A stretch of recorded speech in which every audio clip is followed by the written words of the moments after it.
Allez, salut à tous les amis. Donc aujourd'hui, petite vidéo. Donc là, on va pas parler du frelon, on va pas parler, pas d'intervention, car là il fait très chaud et du coup je n'interviens pas, on va dire entre midi et 18h30, 19h. J'interviens à la fraîche. Alors je fais cette petite vidéo dans le sens que vous êtes pas mal à m'appeler en ce moment. Donc c'est pour ça que je voulais faire cette petite capsule vidéo rapidement.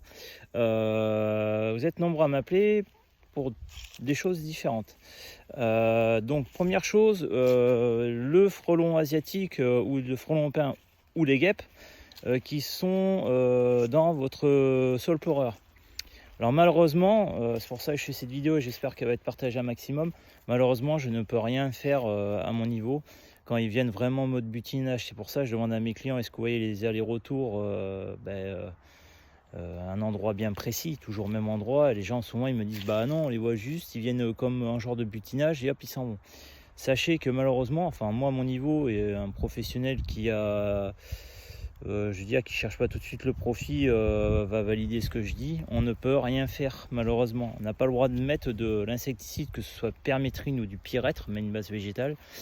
On n'a pas le droit de poudrer comme ça sur un sol pleureur, sur un arbre entièrement. Moi j'ai une cliente, elle m'a tenu une demi-heure au téléphone. J'avais beau lui expliquer A plus B que non, je ne ferai pas cette intervention car on n'a pas le droit. Il y a des gens, ils sont un peu compliqués à leur faire comprendre. Donc si vous avez ce problème-là, donc vigne vierge, on ne peut rien faire. C'est parce qu'il y a une petite floraison et en fait ils sont friands de ça. Guêpes, frelons et les abeilles. Les sols pleureurs, on ne peut faire strictement rien non plus en termes de traitement, donc c'est pas la peine de nous appeler. Et après, vigne vierge, sol pleureur, et bien là on va arriver, bon pas encore, mais va y avoir aussi la période avec le lierre.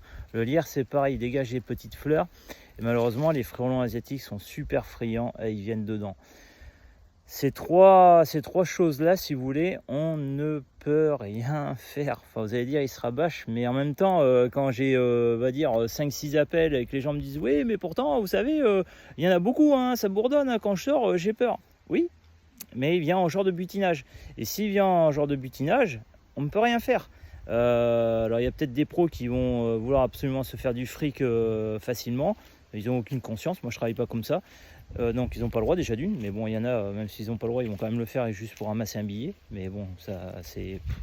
Je laisse tomber l'écosystème quoi. Enfin bref, c'est travailler comme un boucher. Donc voilà, malheureusement, il faut prendre votre mal en patience, on ne peut rien faire. Donc tout ce qui est, comme je vous dis, donc sol pleureur, les vignes vierges, bientôt ce sera le lierre. Toutes ces choses-là, malheureusement, les frelons, les guêpes et tout, ils adorent venir butiner. Et je le redis, moi, je ne peux rien faire à mon niveau. Alors après, oui, vous pouvez essayer de piéger, voir si ça marche. Vous pouvez toujours piéger, ça peut marcher. Hein, donc bière brune, sirop de cassis, vin blanc pour repousser les abeilles. Vous pouvez piéger, ça peut marcher. Vous pouvez essayer de capturer des choses, mais piéger intelligemment. Si vous voulez après éviter la casse, pour éviter de choper des papillons, mettez des morceaux de tuile, vous les faites juste un petit peu déborder du liquide que vous mettez dans une bouteille. Comme ça, l'insecte, en fait, quand il va se mettre dessus, il peut repartir. Donc ça permet tout simplement d'éviter de tout choper. Voilà. Bon, en même temps, je fais un petit tour. Voilà, vous voyez, hop, je fais un petit tour sur mes ruches en même temps que je vous fais cette petite vidéo. Donc partagez un maximum cette vidéo pour que ça se sache. Hein. Donc ça peut durer un bon mois. Et après, comme je vous dis, octobre-novembre, le lierre va apparaître et ça va être rebelote, les appels du frelon asiatique dans du lierre. Donc quand ça rentre et ça sort à un endroit bien précis, sous terre, dans un tronc d'arbre, sous les tuiles, ceci, cela, là oui, on peut faire quelque chose. Vous pouvez nous appeler. Si vous voyez genre le frelon, vous savez, il fait ça, puis il se pose sur la feuille là par exemple, il cherche un truc et hop, puis il s'en va. Si vous avez ça chez vous, ça sert à rien d'appeler un professionnel. Interdiction de mettre du produit insecticide comme ça en plein les branches.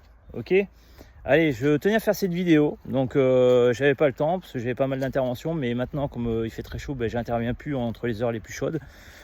Donc du coup je vais voir vite fait mes abeilles. Je vais faire une petite vidéo à mes abonnés et puis à tous les gens qui me connaissent pas.